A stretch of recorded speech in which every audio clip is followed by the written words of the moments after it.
Coming to you live from the Pensado Theater at the all-new SAE Los Angeles campus, Pensado's Place is brought to you by Vintage King, the Blackbird Academy, Audio Technica, Aftermaster, Isotope, Studio 202 DC, Avid, and The Recording Connection.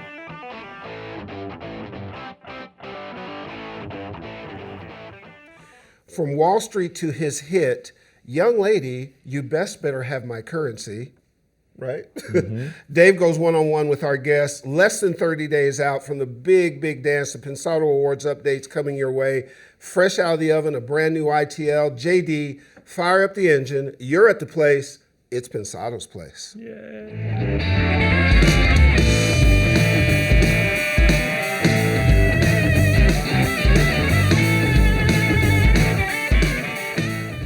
Ladies, where's my currency? Well, I didn't want to say the other title. I'm sure they can impugn that from what I said. The FCC has been coming down on us pretty hard lately. They have, absolutely. Yeah. So, how was your week, man? Oh, great. Yeah. Doing a lot of cool stuff. Yes, you are. Yeah, yes, you are. We'll share some of those things later on, absolutely. But how was your week? Good. You know, we're in that special purgatory when we're getting close to a big event. But should we tell them about it? Let's do it. Hi, everybody. Back for our weekly hang and hoping that your week in audio was happy, prosperous, and productive. Like always, we thank you for your support. Those likes and subscribes, most appreciated. The folks who help power this engine, Vintage King, the Blackbird Academy, Audio Technica, Aftermaster, Isotope, Recording Connection, Studio 202 DC, and Avid.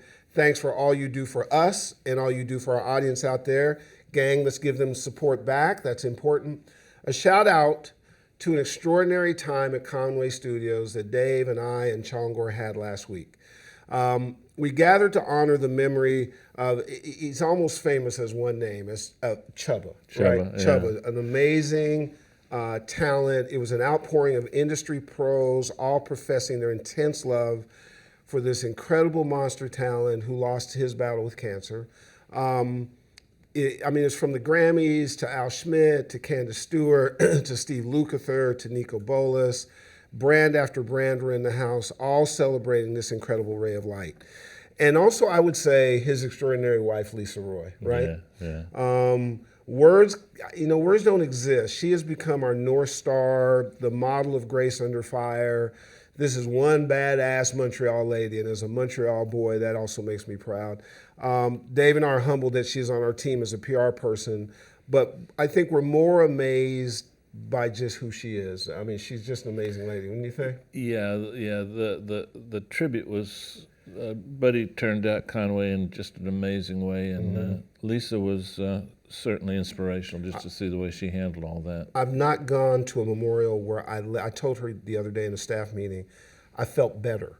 Like we left sort of happy and we felt sort of in fellowship. And I think it had a lot to do with him and her. Don't you think? Yeah, 100%. Another thought to expand a little bit on what you just said, the level of talent that came to fruition as a result of just having been in his presence in Chubba, amazing. And the description of his personality, because I didn't know him that well. I came a little late to the party in terms of meeting him, but the people he affected and the magnitude with which he affected them and the heights that they've achieved based on that, it's humbling, man. Yeah, It's amazing. Inspiring. Thank God we spent some time with him. He was a presenter at last year's Pensado Awards, and we have his wife, and we're going to take care of her from this point on. Yeah. It's time to meet the hunky Hungarian. He goes by the name of Django. Now he does this hand thing. Oh, he's been practicing in front of a mirror. It's a little ego thing, isn't it? Yeah. Now, how do you go from that and then give me your opinions about a memorial? Because Chongor does EDM music. That's going to be a song pretty soon. That sample in his track is going to be a song. I created that. Do I get publishing? No, yes. Anyways. Yes. So you're a young guy. You sat around. You're on you just graduated from college. To sit around and watch that kind of stuff, does that inform you or anything about your career, about the community, about the care and intensity? The audio community completely just comes together. Like everyone there knew Chubba for at least 25, 30 years, and it was just crazy how much of a family it was. Mm-hmm. And does it inspire you as a young guy, just in terms of the way you want to be, the kind of way you treat people and stuff like that? Because I think that's part of the learning lesson. Completely, because I don't want to be the guy where no one comes to my memorial. Yeah, that is true. You don't want to be that guy. Don't want to be that guy. Good deal. So let's talk about the big dance, shall we? Mm-hmm. It's coming up, guys. Pensado Awards brought to you by Aftermaster, less than a month away. The details, Sunday, August 30th, 7 p.m. at the Sony Movie Lot in Culver City, California. Go to your special reception when you get there in the Aftermaster Theater. Bring a song on your phone. Have it pro-mastered by the Aftermaster team. Experience virtual reality by Oculus. Be interviewed by our media partners like Recording Revolution, Urban Buzz, Star Chamber, a whole bunch more. Hit the social booth, post some flicks, hang with the pros who want to hang with you, have a cocktail, and then the next sound that you'll hear will be this.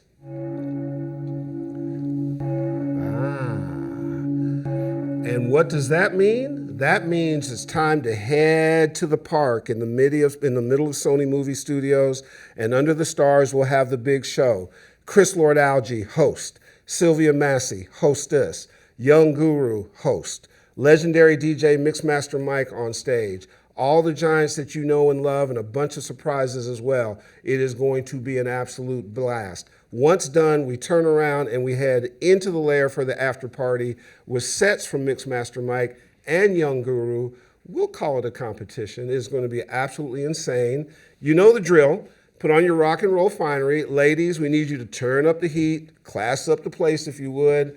At the party, you know our line, booties bumping, men and women, mascara melting. Now, it really is not a party until you're just a wee bit sweaty. If you don't get a wee bit sweaty, you're not really bringing it. And if you don't want to dance or you feel all that, you can absolutely have a cocktail, fellowship with your peers, enjoy the fact that without you, without audio, there is no other media. This is your time to celebrate. Now, as for nominations, you still can get in nominations for 2 awards. One is the Unique Project Studio, send pictures and a brief description, and the other one is the one that people like the most, which is the AIR Award, Best Assistant, Intern, and Runner.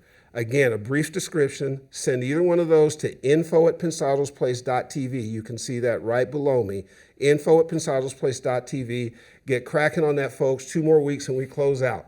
For all the other nominations, ticket sales, hotel deals, virtually everything you need to go, head to pensadoawards.com. It's your hub. Tickets are flying. Get in there quick. We can't wait to see you. Dave and I want to personally say hello. It's a party. Be there. David, what's our ITL, sir? I've got a little longer introduction today. About a year and a half ago, we met Gaurav. Mm-hmm. And Gaurav is from India. He's a writer, an engineer, producer. He writes code for plugins. I mean, the man is amazing. Really talented. And I've always had an interest in music from other parts of the world. Growing up in South Florida, you get exposed to a lot of different percussion from around the world. Mm-hmm. And I had all these questions that I wanted to have answered, and so you facilitated this particular ITL. So the rest is self-explanatory. It's probably going to be a 2-parter. I'll let you know about that next week. Check it out.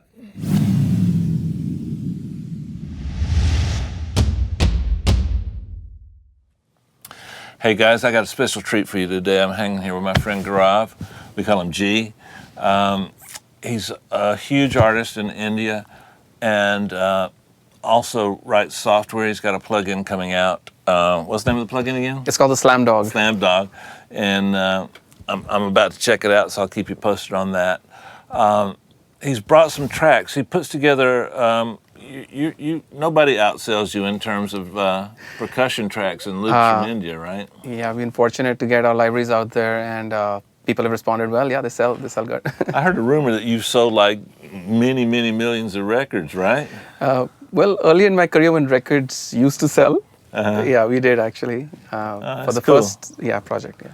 So, guys, I met G at NAMM and was just really taken aback by his love of music and his enthusiasm. I'm sitting there thinking, man, music is the coolest thing because there's no boundaries, there's no culture, there's no countries. His music is music, and I realized I didn't know a lot about the music that he makes, and I wanted to learn a little more. So today we're gonna do the first part of two-part episodes and break down a couple of things.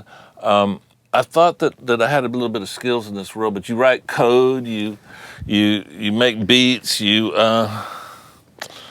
I mean, I had to write down so many things. You're also widely known as an educator, and I guess that's probably the foundation on which we started our relationship. And then you played me a song, Ethnic Funk, which I just fell in love with. What a great song. Thanks. So, what did you bring us today? I brought something special. I wanted to bring an Indian percussion ensemble. Oh, cool. And I also wanted to have a twist because we're so used to 4/4 rhythms that we sometimes forget that there's a lot of other, rhythmic timings out there.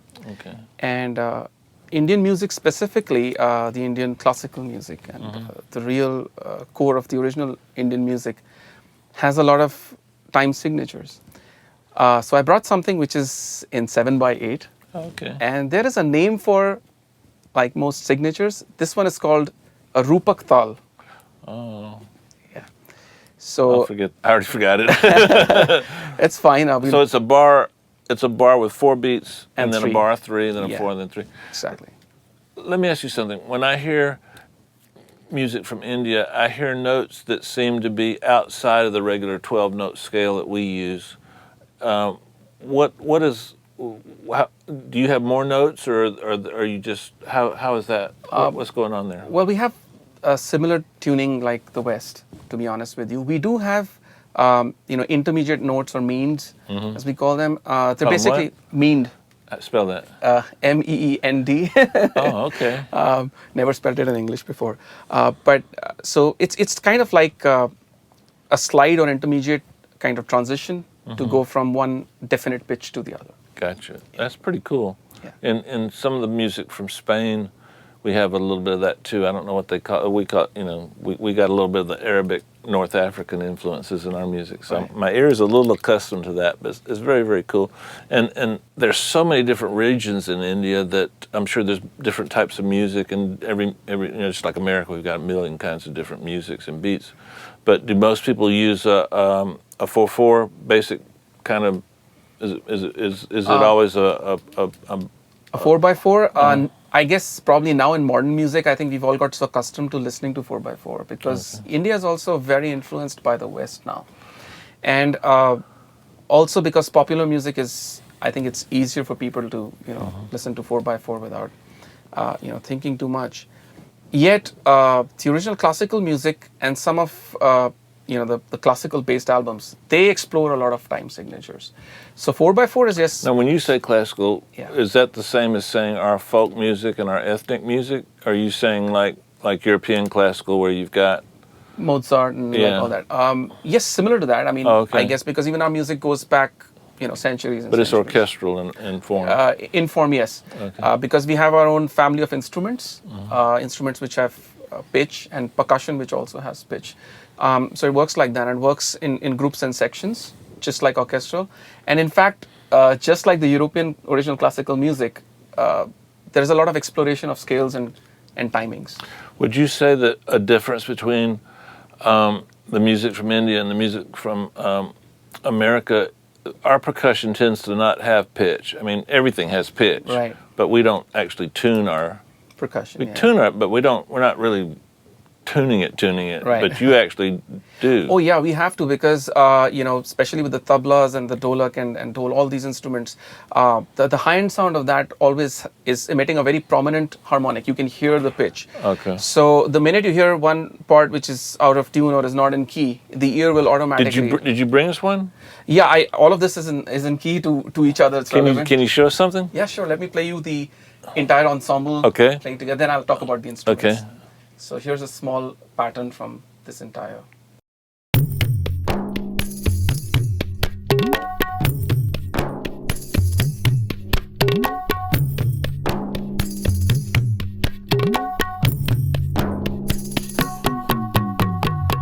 Yeah, one part. that thing that sounds real high pitched, you can hear the note on that Yeah, really well. yeah. What's the low note?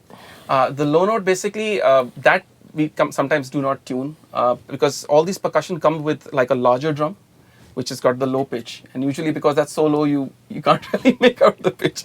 So we do tune it, but it's people don't like need Can to I be hear accurate. it? Yeah, Can you sure. sell it? This is the dholak, and although this is a mixed ensemble, but you can hear the it has a pitch. That's one instrument? It's one instrument, but this is two players that we mic'd playing it together, like two of the same instrument. It's like an ensemble. Which That's the same instrument? Yeah. It's got a low end part and it's got a high end part. That's crazy. It's one drum, yeah. So what would be the equivalent of what I'm hearing that remind me of like congas or bongos? Well, What you're is right. that? Actually, it is just like that. Congas and bongos also have pitch, and you got to tune them, and they have a low part and a high part sometimes. But you have like two or three drums. So how did you EQ that instrument that has so many sounds? What's Yeah. it called again? It's a dholak. Say it slow. It's a dholak. Tulak? Dholak. Dulak. Dholak, yeah. Dulak. Yeah. Oh, you gotta have the hand. Dulak. Yeah. Okay. Dulak. You're close. So I'm not being funny. Say it no, slow. it's dholak. Dulak. Yes. Okay. So with the dholak, in this particular case, I did not EQ it too much because what I did is that I recorded with two microphones. We had the C414 and the C212, and since they both can capture pretty much, the low end and the high end, we placed it between two players who are facing each other. So each have got their instrument playing the same pattern, and we place the mic slightly outside, trying not to really get an on-axis sound, trying to really get more of a room and an outside sound, because this particular instrument is also being mixed with the tabla, which we're miking very directly. Okay. Do you have anything on that on the dulak? Yeah, I have. On this one, I sometimes use a low-cut filter, but in this case, I have not really used one. Okay. Then we have the tabla, which is Oh. playing along with the dholak. Finally, something I recognize. What's on that? Yeah, so we've got an REQ. I'm kind of. Ooh, you went crazy on that. You're like a. I play with the tools. I'm not a minimalist, really. No. So I try to bring out the harmonics, like you can see around 4 5K around here. 3K. Okay. Then I bring in a lot of air. I'll just solo this part to show you the before and after. Okay, please. So this is how it was tracked. To be honest, again, I'm crazy about compression, and sometimes I like to hear sounds defined so that I don't have to do a lot later. So in this case, we used a distressor along with When you were recording. when we were recording. So I went a little heavy on the compression, but then I got the sound that I wanted. But now mixing it with the dholak, obviously both are in a similar kind of frequency range. So what I did is I wanted to pull up the sharpness and the brightness of the tablas. Okay. And then Oh, I gotcha. trying to bring a little bit of Yeah, you can really hear that 3K. yeah. So just bring in some air and pulling it. Is that 10 dB at 14K? You went a little nuts on that one, didn't you? I did. It's air, invisible.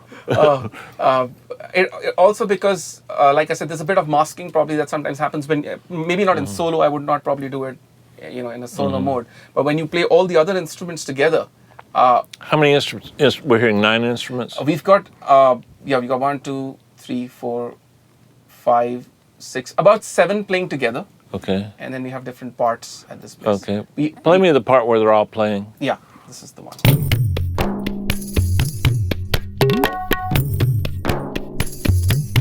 Oh, what's this? Yeah, that's a duff. A duff. Yeah, that's an instrument called a duff. The duff is basically like a large frame drum. And we can just solo it and listen Yeah, to the let's- sound. let's if check you'd like that to out. listen to it. I'll also switch off the plugin.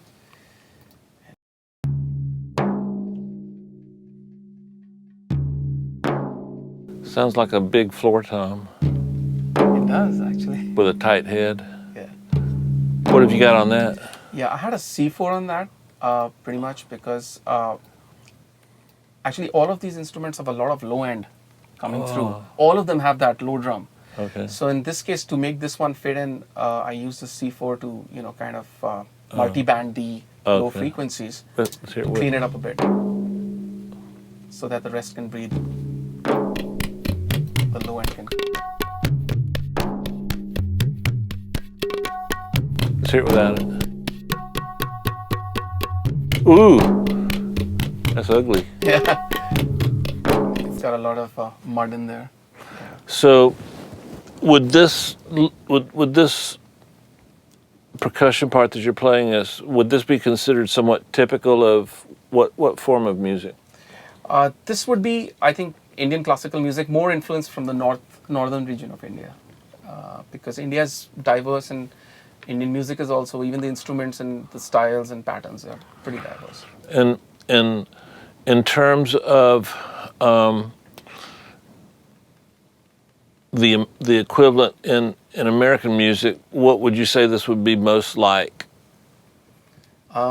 It's very difficult to compare, I know. but I think probably I'll give you a hint. South Florida, Cuban music. Cuban music. It's a lot like a absolute lot of Latin. stuff Yeah. from Florida south, on into the Caribbean and Brazil, and Right. it has a lot. Don't you think, Leandro? It has a lot of relationships with. Yeah, you have a lot of what- time signatures too. There's a lot of Yeah. polyrhythms. I guess that's why I hear that and I just really like it. Well, I'll tell you what we're going to do. We're gonna end this episode today. We'll call this part 1, and you'll help me out with part 2, right? I want a little bit more learn. We'll get a little deeper on part 2. Okay? Right here with you, Dave. Hey guys, as always, I want you to do your homework, do a little research. We've kind of touched on some things, and I want you to hear this because I thought it was amazing, and just the sounds and the fact that I'm looking at a screen and hearing those sounds, but I'm seeing a C4 and I'm seeing another waves EQ. It's just kind of bizarre to me, and I'm not meaning that in a disrespectful way. It's just so cool that we have this common foundation and bond between us. If we do music, I feel like I've known you forever. You feel like you know me forever, and it's just great seeing all that Waves plugins on the screen. But I'm hearing things that sound a little different to me. So check it out, and we're going to go a little deeper next Into the Lair. Thanks, guys.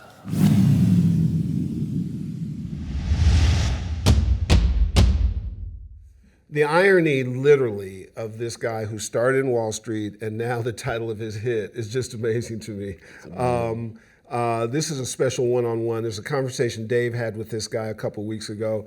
Enjoy Dave's conversation with Deputy.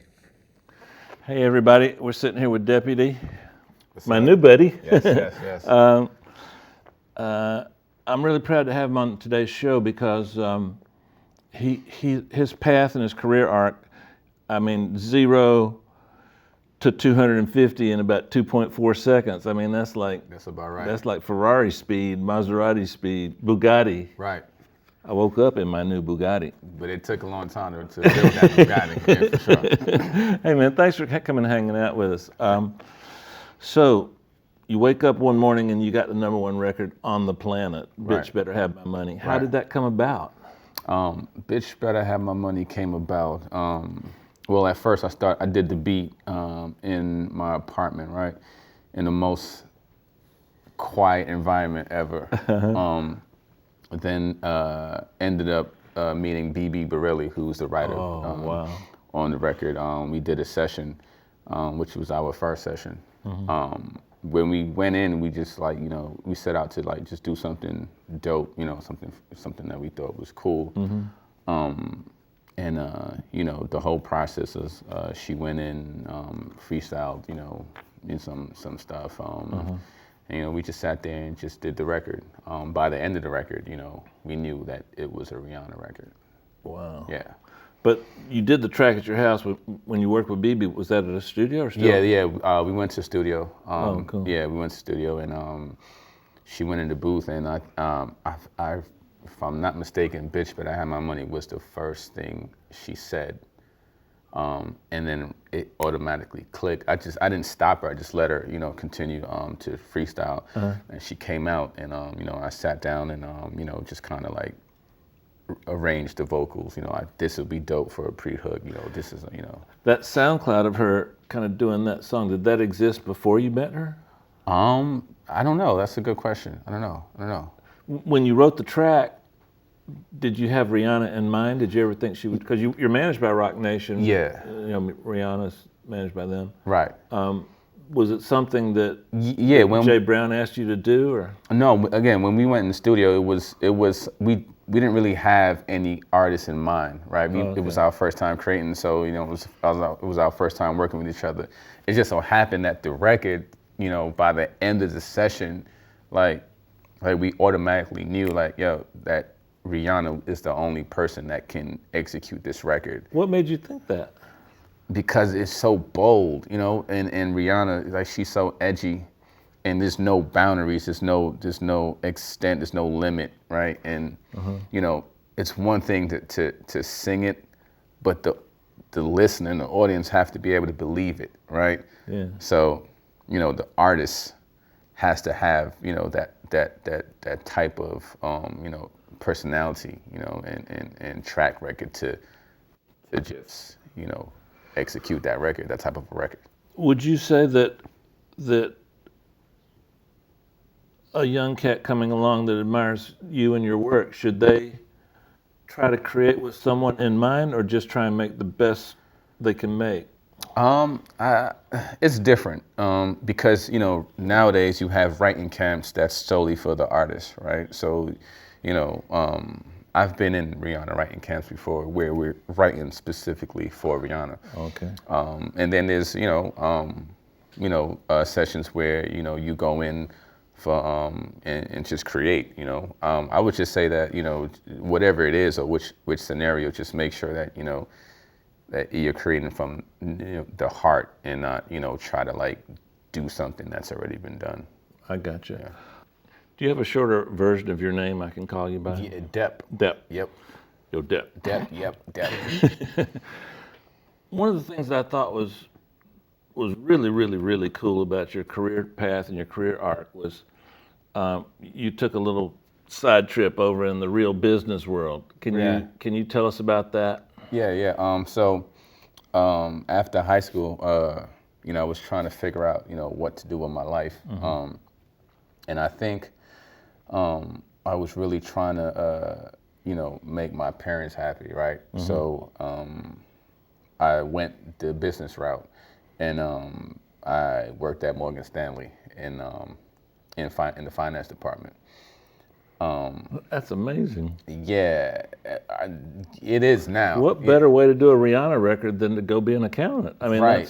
Everybody knows See that. it, so the money has been there, you know what I'm saying? Like, it's always, the money's always been, you know, like the reference word. But yeah, I did finance, you know, but I just felt like at that time, and, you know, at the age I was, you know, it wasn't a passion of mine.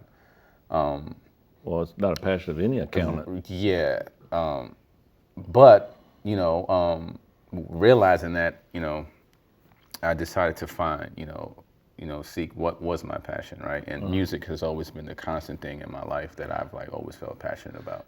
Do you ever see yourself going back to that world at all?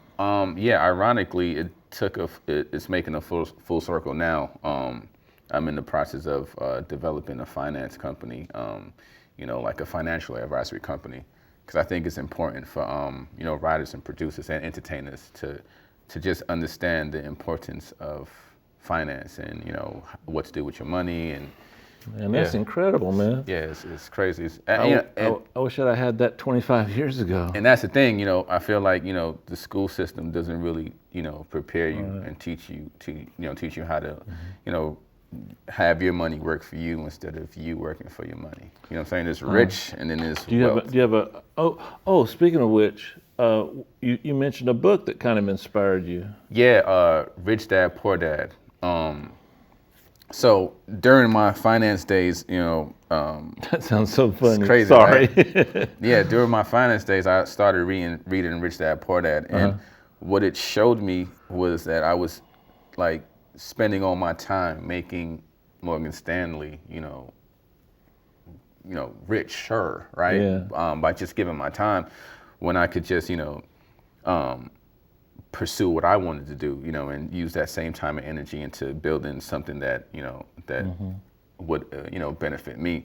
And that was really the start of me trying to find out, what could I do other than, the finance thing that would have been mine, my path, my Have you got a passion. company name yet? Not yet. Will you, Not yet. when you get a little more down the road, will you come back and share all that with Oh us? yeah, for sure. I think that's more than giving back. That's like an amazing man. thing you're doing. I could help a lot of people out, man. So, how does your background? Were you born in Trinidad, or your family's from My Trinidad? family is we're born in Trinidad. I was born in Brooklyn, New York. Because Machel Montana is one of my favorites ever. Right. How did that influence come into your production work, being exposed to all the great music in the Caribbean and then Cuba and that whole region? Right.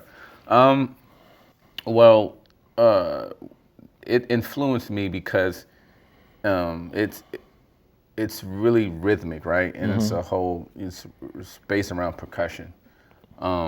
And just growing up, in that entire environment and that culture, just playing the steel drums, it's a different beat, right? It's so percussive. Plus soca is right. just amazing. Right, and it's it just it has its own vibe, and I've been able to like take pieces of that and kind of like incorporate it into my production. So a lot of the majority of my production is really percussive driven, or I pay close attention to like the drum part of it. I noticed in Bitch Better Have My Money you had multiple hi-hat parts. Is that a little bit of that? Yeah, for sure. When we did it, we also had a Wonder Girl, who also added a little piece to it. Oh, cool. And yeah, so it gave it that two hi-hat feel. Yeah. Going back to this concept, or going to the concept that your roots and your tastes are much broader than the lane you're currently occupying. Like right now, you're known more for the hip hop thing and very good strong melodies. Right. But your taste range is really broad. How are you going to take where you are now and get the world to understand that about you? Is it possible? It's definitely possible. I feel like sometimes you have to give them what they want, right? And once you obtain that platform, you can then take that platform, right, and give them something else, right? For sure, because once you have that platform, then everyone is looking at you like, okay, you're no longer the person trying to do it, you're the person who's on now, and everyone wants to like figure out, well, who is he? What does he have to offer? So once you have that platform, then now it's easy for me to be like, okay, cool. This is just a small spectrum of what I can do. I also can do this, and I can also do this. And listening to like a Boston, song with Marshall, it just shows you, for sure. Well, we hung out a little bit before the show, and sincerely, I would say that I would be shocked if you don't take the world over, because man, you've got really broad taste. Yeah. You still play steel drum much at all, or not as much as I used to. you don't have a full set in your apartment? Man, I used to though. To though. Yeah. Since moving out to LA, it's kind of changed, But I definitely used to. A lot of my friends and a lot of them have been on the show, tend to get successful by staying in a sound and in a process that some might consider similar from song to song. And I think that's great, because when somebody thinks about that sound, they think about you. Right. But you're kind of the opposite. You're more concerned with the feel than establishing your own sound. You put the song first and the energy and the feeling first. I know that's a Trinidadian thing. Yeah. But explain how you do that. Well, here's the thing. you know, I think what drew me to production first was like, you know, was listening to like Timbaland and Neptunes, right? And to go back on what you said, like they had their sound, and their range was, you know, really wide, and still is. Yeah. I think for me, I just always wanted to be different, right? So I think for me, just being different, or me wanting to be different, just kind of like, you know, allow me to just do this, or, you know, or just do something that you wouldn't expect, you know what I'm saying, from me. So it kind of influenced, you know, how I produced, and if this sound like this, okay, that's fine. You know, that was that. Today I may hear something, and, you know, this sound may inspire me that has nothing to do with that sound, you know. Right.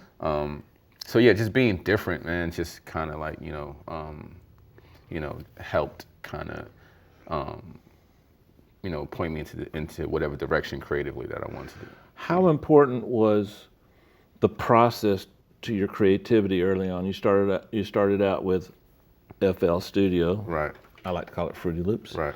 And then you graduated to MPC 60s and then Cubase? Yeah, Cubase. And right, now right, Logic. Right. What did you gain going from each step to step? I just think it's a different process, creative process. I feel like with Cubase, what I used to do, I used to use Cubase as the main DAW, but then I would sync the MPC right with it. So I would use the MPC for my drums. Just the feel of the pads. Just you know, feel of the pads, and just, you know, actually, you know, doing it, right? Right. And that comes from the steel drum thing too, because, you know, to like play, you had to, you know. Right.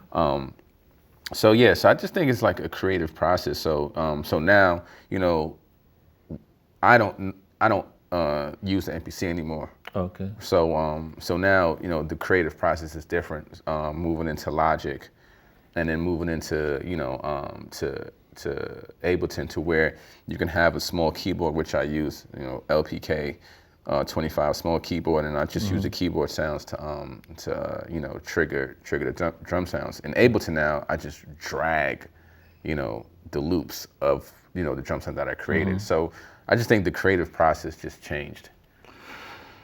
Explain to me the difference between a person who focused more on the music and the beat part of the production as opposed to a traditional producer, and where do you see yourself fitting in between those two? Right. I think I am definitely both, right? So I make the beat, but I also produce the song. Do you do the vocals too? If I have to, or if I hear something, not necessarily if I have to, but if So I what hear you're something, saying is yeah. if Kook Harrell's not involved, you'll do it. Yeah, absolutely. How absolutely. you follow Kook, you know? Absolutely. Shout out to Kook. Yeah, I just have this niche, man, for just kind of like overseeing a record, or seeing, you know, from the beginning of, you know, where it starts, where it should be, right? And that's the way it should go, right? Yeah, for sure. I mean, and there's nothing wrong with being a beat maker either. You know, that's cool too. But Yeah. Well, there's different types of production. Yeah. Producing beats, producing. yeah, for sure. I just fall under the category as a producer also, in terms of like just overseeing the overall, you know, completion of the record from start to finish. John Gore. Yep. Questions. This question's from Julian Moore. What's your perspective on collaborating with other producers? I'm down for it. I think it's cool because you know, you get to learn, you know, from other producers, right? You get to learn, you know, something that you probably never knew. You know, something like Ableton or Logic that you've been using, you know, you may learn something on how to use it differently. And then creative-wise, you know, I feel like, you know, someone else can, you know, add something musically, you know, to the production. So why not? I'm cool with that. That's so cool. Good one, John Gore. What's up, man? How you We're doing, being man? heckled in the audience, guys.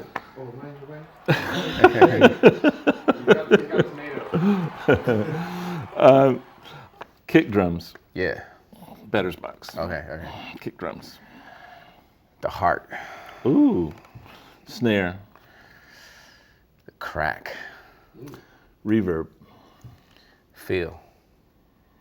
Stock market. Devastating. I snuck one in on you, didn't Oh, I? man. Synthesizers. Toys. Good. Trap music. Current. Ooh. Favorite gear under $200. A Kai LPK 25 keyboard. I got one of those too. I gotta find it.